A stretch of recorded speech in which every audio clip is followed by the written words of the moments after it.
Halo teman-teman, dalam video kali ini saya akan membahas mengenai MVP atau Minimum Viable Product. Ilustrasi yang saya akan gunakan dalam video ini adalah proses merakit sebuah meja. Berikut ini adalah gambar meja yang akan dibuat. Kita anggap ini sebagai deskripsi kebutuhan terhadap produk, yaitu meja yang diharapkan. Selanjutnya adalah bahan-bahan yang tersedia, baik bahan-bahan utama, mulai dari alas, kaki, dan lain-lain sampai ke aksesoris yang disediakan untuk merakit meja itu. Kita mulai proses merakit MVP pertama dan menghasilkan sebuah meja pendek.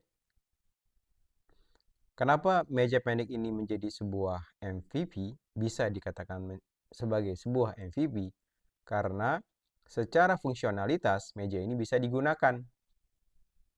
Meja ini bisa digunakan dengan cara duduk di lantai atau duduk di bawah dengan alas bantal atau sejenisnya. Walaupun kita sudah memiliki produk yang dapat digunakan, bukan berarti pengembangan produk harus berhenti. Pengembangan produk masih bisa berlanjut. Dalam ilustrasi ini kita anggap saja kita membeli bangku yang siap pakai. Bangku ini akan dipakai bersama dengan meja itu. Berarti meja yang kita buat perlu disesuaikan supaya bisa dipakai menggunakan bangku itu.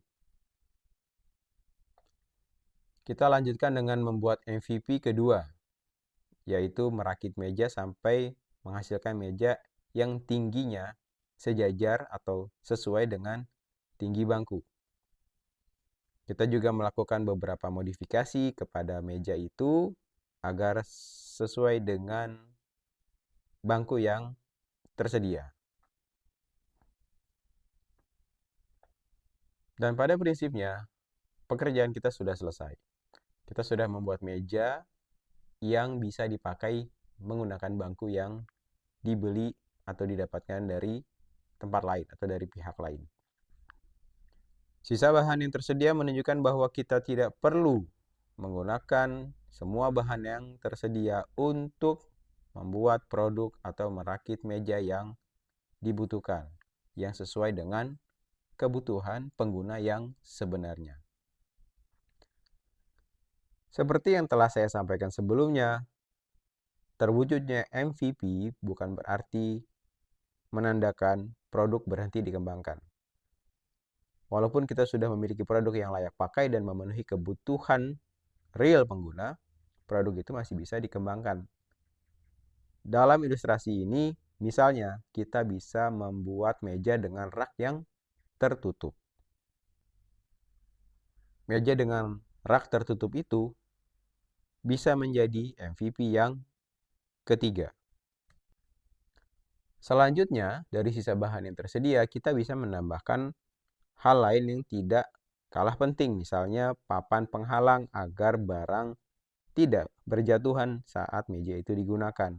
Di papan itu kita bisa menambahkan jam agar siapapun yang menggunakan meja itu bisa melihat waktu. Meja dengan papan penghalang dan jam itu adalah MVP kita yang keempat. Dari bahan yang tersisa, kita masih bisa menambahkan beberapa hal ke meja itu.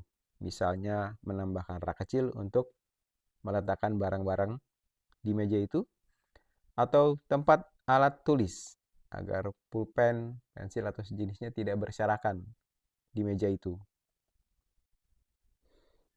Tambahan rak kecil atau tempat alat tulis itu dapat menjadi MVP 5 dan MVP 6 atau dijadikan satu menjadi MVP 5. Di akhir proses perakitan meja ini, ternyata masih ada bahan-bahan yang tidak dipakai.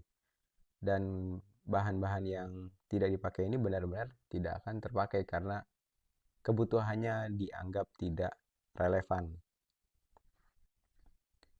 Akhirnya kita mendapatkan produk final produk akhir yang tingginya sesuai dengan bangku yang kita peroleh dari pihak lain, memiliki rak tertutup, dilengkapi dengan papan penghalang agar barang-barang tidak berjatuhan, dilengkapi dengan jam, rak kecil, dan tempat alat tulis. Keseluruhan prosesnya melewati 5-6 MVP yang sudah kita lewati bersama-sama tadi. Dari ilustrasi perakitan meja itu kita bisa melihat manfaat utama MVP, yaitu produk yang kita buat bisa langsung digunakan tanpa menunggu produk akhir terwujud. Untuk menghasilkan MVP itu, kita perlu mengutamakan simplicity. Bagaimana kita bisa menghasilkan sesuatu yang layak pakai, bukan hanya bisa dipakai. Sesuatu yang layak pakai, berkualitas, dengan waktu, tenaga, dan biaya yang minimal. Demikian yang bisa saya sampaikan. Semoga ilustrasi perakitan meja ini bisa memberikan gambaran proses pembuatan MVP, pola pikir dalam membuat MVP, dan membantu teman-teman untuk menerapkannya dalam pekerjaan sehari-hari.